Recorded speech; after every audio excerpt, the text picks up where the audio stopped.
So hello guys, welcome to learning tools.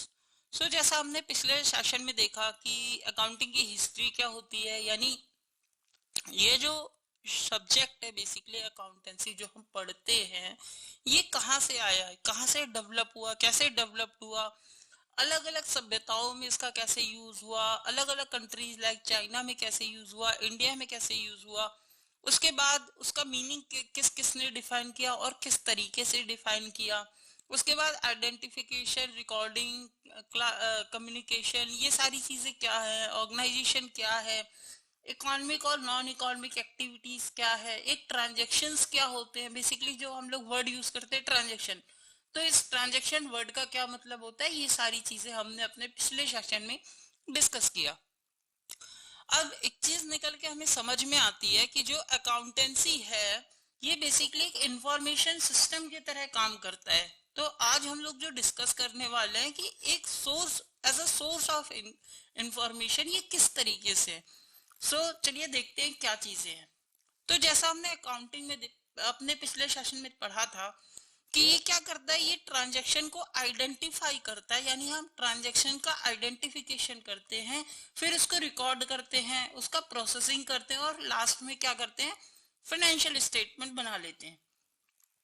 लेकिन accounting process का financial statement बनाने के बाद क्या होता है कि इसको अलग अलग यूजर्स को हम लोग प्रोवाइड करते हैं। लेकिन यहाँ एक चीज और समझने वाली बात है कि जो ये प्रोसेस होता है रिकॉर्डिंग का, या जो हम लोग इंफॉर्मेशन या ट्रांजेक्शन्स को जब हम अलग अलग जगहों पे लिखते हैं, तो उससे होता क्या है कि हमें अलग अलग तरह की जरूरी इंफॉर्मेशन निकलती रहती है। अगर हम बात करें लेजर की, तो आप उसमें कैश का अलग बनाते हैं, तो उससे आपको कैश से रिलेटेड इंफॉर्मेशन एक जगह पर होती है। उसी तरह जब आप अलग अलग चीजों का, चाहे आप फिर उसका रिसोर्सेज का बात कर लीजिए, किसी डेटर्स का बात कर लीजिए, क्रेडिटर्स होते हैं, तो ये चीजें हम लोग आगे पढ़ेंगे कि ये क्या चीजें होती है, कैसे होती है। बट अगेन, जो भी प्रोसेस अकाउंटिंग का होता है उसके हर प्रोसेस में कुछ ना कुछ इंफॉर्मेशन जरूरी निकल रही होती है जो यूजफुल होती है। अब अकाउंटिंग में ये सिर्फ एक इंफॉर्मेशन जनरेट करना इसका काम नहीं है, बल्कि क्या होता है कि जो जनरेट कर लिया है वो अलग अलग ग्रुप तक पहुंचना भी चाहिए। यानी जो आपके डिफरेंट यूजर्स हैं, चाहे वो आपके मैनेजमेंट है या इन्वेस्टर्स है, तो उन तक जो इंफॉर्मेशन है वो पहुंचनी चाहिए। तो इसके लिए क्या जरूरी है कि इंफॉर्मेशन का डिसेमिनेशन हो, यानी उसका प्रसार हो। ये भी एक अकाउंटिंग का बहुत जरूरी एसेंशियल फंक्शन है। अकाउंटिंग इंफॉर्मेशन अगर यूजफुल हो तो इसके लिए कुछ जरूरी बातें होती हैं, जिसमें सबसे पहली बात क्या होती है कि जो आप इंफॉर्मेशन दे रहे हैं वो इकोनॉमिक डिसीजन को लेने के लिए सफिशियंट हो, पहली चीज। दूसरा क्या है कि जो भी ऐसे यूजर्स हैं जो उस फाइनेंशियल स्टेटमेंट के बेसिस पे अपने डिसीजन लेते हैं, वो आप ऐसा फाइनेंशियल स्टेटमेंट उनको दें कि वो उस पर डिपेंड हो सके, उस पर निर्भर हो सके, ताकि वो अपना सही डिसीजन ले सकें। उसी तरह जो आपने अमाउंट इवेलुएट किया अपने अकाउंट में, तो उसमें क्या होता है कि कैश फ्लो जो होता है उसमें क्या होता है कि कई बार हम लोग भूल जाते हैं, लाइक हमें किसी से मनी लेना है या देना है, तो उन चीजों को ठीक किया जाता है, यानी अनसर्टेनिटीज को जो है वो कम करने का भी काम करता है इंफॉर्मेशन।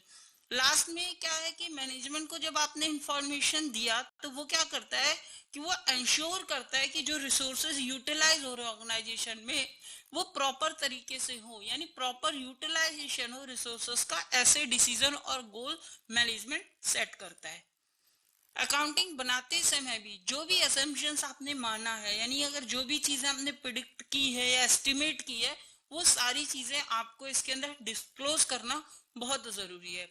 अच्छा, एक अकाउंटिंग में जो इंफॉर्मेशन देते हैं वो उन एक्टिविटीज के बारे में भी बताता है जो सोसाइटी को इफेक्ट कर रही हैं। अब एक अकाउंटेंट ने तो अपनी इंफॉर्मेशन को इवेलुएट किया, उसको प्रोसेस किया और उसको रिपोर्ट डिफरेंट यूजर्स को दे दी। उसने क्या किया अपनी तरफ से, अकाउंटेंट ने मैसेज को एनकोड किया, और रिसीवर कौन है, मैनेजमेंट है या यूजर है, तो वो क्या करेगा, इसी इंफॉर्मेशन को डिकोड करेगा। यानी कम्युनिकेशन में एक टर्म यूज होता है कि जब सेंडर यानी जो इंफॉर्मेशन भेजने वाला जब वो इंफॉर्मेशन को भेजता है तो उसको वो मैसेज को एनकोड करता है, और जो रिसीवर होता है यानी जो मैसेज लेता है वो मैसेज को डिकोड करता है, यानी अपनी भाषा में कन्वर्ट करता है, अपने तरीके से कन्वर्ट करता है ताकि वो उसको आसानी से समझ सके। इसी को डिकोड कहते हैं। Again competition point of view से एनकोड और डिकोड का ये वर्ड जो है ये बहुत ज्यादा इंपॉर्टेंट है, क्योंकि अलग अलग एस्पेक्ट में एग्जामिनेशन में कई बार क्वेश्चन यहाँ से आ जाता है। अब ये जरूरी है कि जो आपने इंफॉर्मेशन दी वो डिसीजन मेकिंग के लिए एडिक्वेट भी हो, रेलिवेंट भी हो, एज प्लस एज रिलायबल भी होना चाहिए। अच्छा, डिफरेंट यूजर्स होते हैं, कुछ इंटरनल होते हैं और कुछ एक्सटर्नल यूजर्स भी होते हैं, और इनकी अलग अलग रिक्वायरमेंट होती है। तो इसी वजह से क्या हुआ कि अकाउंटिंग डिसिप्लिन के कई सब डिसिप्लिन बन गए, और इन्हीं सब डिसिप्लिन को हम ब्रांचेस ऑफ अकाउंटिंग भी कहते हैं, जिसमें क्या हुआ कि अकाउंटिंग के अलग अलग ब्रांचेस बन गए। जिसमें पहली चीज आती है फाइनेंशियल अकाउंटिंग। अब फाइनेंशियल अकाउंटिंग में क्या होता है कि ये ऑर्गेनाइजेशन की सक्सेस और उसकी फाइनेंशियल साउंडनेस को मेजर करती है। कैसे मेजर करती है? तो वो फाइनेंशियल ट्रांजैक्शन को सिस्टमेटिकली रिकॉर्ड करती है और फिर फाइनेंशियल रिपोर्ट को बना के उसको प्रेजेंट करती है, जिससे हमें पता चलता है कि ऑर्गेनाइजेशन कितना फाइनेंशियली साउंड है और कितना सक्सेसफुल है। उसी तरह जो पास्ट पीरियड से रिलेटेड होता है, यानी ये स्टैंडवर्डशिप फंक्शन को फॉलो करता है और मॉनेटरी नेचर का होता है। अगेन जब आपने ट्रांजैक्शन के रिकॉर्डिंग में आइडेंटिफिकेशन पढ़ा था हमने, तो हमने एक चीज पढ़ा था कि हम उन्हीं एक्टिविटीज को ट्रांजैक्शन में लिखते हैं जो मॉनेटरी नेचर के। तो ऑब्वियसली जो भी मनी से रिलेटेड चीजें हैं, एक्टिविटीज हैं, वही चीजें फाइनेंशियल रिपोर्ट में आएंगी, तो ये मॉनेटरी नेचर का होगा। और ये स्टुअर्डशिप फंक्शन क्या होता है? ये बताता है कि मैनेजमेंट और जो ओनर है उसके बीच में किस तरीके का रिलेशनशिप एग्जिस्ट करता है, यानी मैनेजमेंट कैसे काम करता है ऑर्गेनाइजेशन में ताकि इन्वेस्टर का इंटरेस्ट बना रहे। जो दूसरी ब्रांच आती है वो कौन सी होती है? Cost accounting. कॉस्ट अकाउंटिंग में क्या होता है? अगेन जब आप कोई प्रोडक्ट का मैन्युफैक्चरिंग करते हैं तो इसको बनाते समय आप कई तरह के खर्चे करते हैं। तो जी किस तरह के खर्चे करते हैं? तो उसमें कुछ मशीन भी लगती है, कुछ लेबर भी लगती है, कुछ रॉ मटेरियल भी लगता है, यानी अलग अलग चीजें उसमें लगती है, तभी वो फाइनल प्रोडक्ट बन के तैयार होता है। लेकिन जब आप उसकी कॉस्ट निकालते हैं यानी उसकी कॉस्टिंग करते हैं, तो आप क्या करते हैं? उस पर जितना भी खर्चा आपने किया है उसको बनाने के लिए, वो आप कैलकुलेट करते हैं, यानी कितना आपने उस पर एक्सपेंडिचर किया है उस फाइनल प्रोडक्ट को बनाने में। तो इससे क्या होता है? इसी के बेसिस से फर्म उसका प्राइस डिसाइड करता है कि वो किस प्राइस के ऊपर ले जाके उसको मार्केट में बेचेगा। और इसी की मदद से मैनेजमेंट क्या करता है कि कॉस्ट को कंट्रोल करने के डिसीजन लेता है, यानी जहां पे जरूरी खर्च, जहां पे वो देखता है कि मेरे खर्चे फालतू हो रहे हैं, उनको उनमें कटौती करता है ताकि वो प्रॉफिट को मैक्सिमम से मैक्सिमम गेन कर सके। जो तीसरी ब्रांच है वो क्या है? Management accounting. अब आपने देखा कि जो आप इंफॉर्मेशन दे रहे हैं वो अलग अलग यूजर्स को देते हैं। तो इसमें क्या होता है कि जो मैनेजमेंट अकाउंटिंग है इसमें क्या करते हैं हम? फाइनल अकाउंटिंग और कॉस्ट अकाउंटिंग दोनों से जरूरी इंफॉर्मेशन को निकाल के एक रिपोर्ट बना के अलग अलग यूजर्स के हिसाब से दे देते हैं। अब मैनेजमेंट को देते हैं तो वो क्या करता है? वो बजटिंग करेगा, प्रॉफिट को एसेस करेगा और प्राइस से रिलेटेड डिसीजंस लेगा जो कि उसके काम के लिए है। ये क्वालिटी और क्वांटिटेटिव दोनों तरह की फाइनेंशियल इंफॉर्मेशन देता है। तो कई बार क्वेश्चंस निकल के आ जाता है कि क्वालिटेटिव या क्वांटिटेटिव ऐसा कौन सा अकाउंटिंग है जो दोनों तरह की इंफॉर्मेशन देता है? तो वो कौन सा होता है? आपका मैनेजमेंट अकाउंटिंग होता है। अच्छा, इसी वजह से क्योंकि मैनेजमेंट अलग अलग ब्रांचेस आई, तो क्या हुआ कि अकाउंटिंग का स्कोप भी बढ़ गया। जब स्कोप बढ़ गया तो नए नए एरियाज भी आए। तो अकाउंटिंग अब ह्यूमन रिसोर्स के एरियाज में, like human resource accounting, social accounting, इस तरह के और भी अकाउंटिंग डेवलप हो गई over the period of time.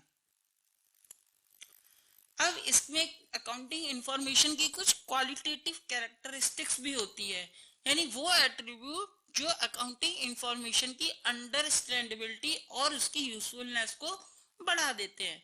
ये देखने के लिए कि क्या अकाउंटिंग इंफॉर्मेशन डिसीजन लेने के लिए यूजफुल है, तो इसमें कुछ कैरेक्टरिस्टिक्स या कुछ एट्रीब्यूट्स होने चाहिए। जैसे रिलायबिलिटी होनी चाहिए, रेलेवेंस होना चाहिए, अंडरस्टैंडेबिलिटी होनी चाहिए और कंपेरेबिलिटी होनी चाहिए।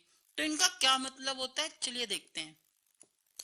सबसे पहली चीज आती है रिलायबिलिटी। रिलायबिलिटी का मतलब क्या होता है कि क्या आपकी जो अकाउंटिंग इंफॉर्मेशन है वो भरोसे के लायक है, यानी जो भी इंफॉर्मेशन दी जाए वो पूरी तरह से फेयर हो और नॉन बायस होनी चाहिए, यानी इंफॉर्मेशन क्रेडिबल होनी चाहिए। एंड अगर किसी भी थर्ड पार्टी के द्वारा सेम मेथड, यानी जो मेथड आपने फाइनेंशियल स्टेटमेंट को बनाने में लगाया है, अगर उसी मेथड से कोई थर्ड पार्टी आकर वो चीज बनाए और तो फिगर सेम निकलनी चाहिए, यानी वो मैच होना चाहिए। इसे ऑडिटिंग में भी हम लोग पढ़ते हैं, बट अगेन क्योंकि ये बेसिक्स है तो हम लोग ये समझ, हमारे लिए इतना समझना जरूरी है कि थर्ड पार्टी यानी कोई और भी आके अगर आप ही के मेथड से आप ही का अकाउंट बनाए तो वो भी वही फिगर बताए जो आप बता रहे हैं। उसके बाद रेलिवेंस होना चाहिए। रेलिवेंस का क्या मतलब होता है कि ये इंफॉर्मेशन जो है वो टाइम पर दी जाए, ताकि क्या हो सके कि प्रिडिक्शन और फीडबैक देने में हेल्प मिल सके, यानी हम प्रिडिक्ट कर सके और सही टाइम पे उसका फीडबैक भी मिल सके। एक यूजर्स के डिसीजन मेकिंग में कई तरीके से मदद करता है, जैसे कि वो पास्ट और प्रेजेंट में जो हमारे आउटकम आया है इसी के बेसिस में फ्यूचर में होने वाले इवेंट को आसानी से प्रिडिक्ट कर सकता है। इसी तरह अगर पास्ट के इवेल्युएशन का अगर से कोई करेक्शन भी करना है तो वो भी वो कर सकता है।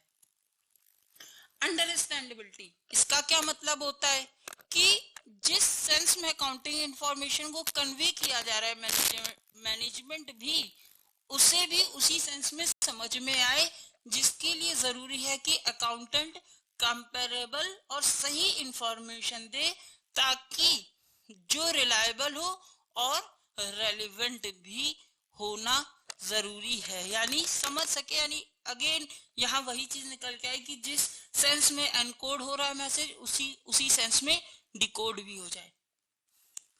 उसके बाद आता है कंपेरेबिलिटी। इसका क्या मतलब होता है कि जो यूजर को अपनी इंफॉर्मेशन दी वो दूसरी फर्म के साथ उसे कंपेयर कर सके, या फिर अलग अलग टाइम पीरियड में सेम फर्म अपने ही फाइनेंशियल स्टेटमेंट को कंपेयर कर सके।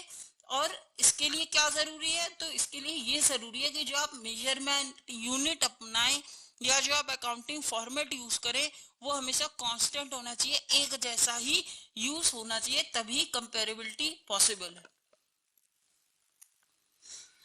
सो आज का सेशन यहीं तक था। होप कि आपने कुछ चीजें समझी होंगी। कई इंपॉर्टेंट टॉपिक्स और पॉइंट्स थे जिसके बेसिस पे अलग अलग एग्जाम्स में अलग अलग तरह के क्वेश्चंस पुट अप हुए हैं। अगेन अगर आपके बेसिक्स क्लियर होंगे तभी आप उनको बेहतर ढंग से क्रैक कर पाएंगे, इजीली उसको टैकल कर पाएंगे। सो होप आपको सेशन पसंद आया होगा। So again please like and subscribe, because आपके लाइक और सब्सक्राइब से मुझे मोटिवेशन मिलेगा और इस तरह के मैं और भी इंटरेस्टिंग वीडियोस मैं आपके लिए लाता रहूंगा। सो आज के लिए इतना ही। Thank you so much.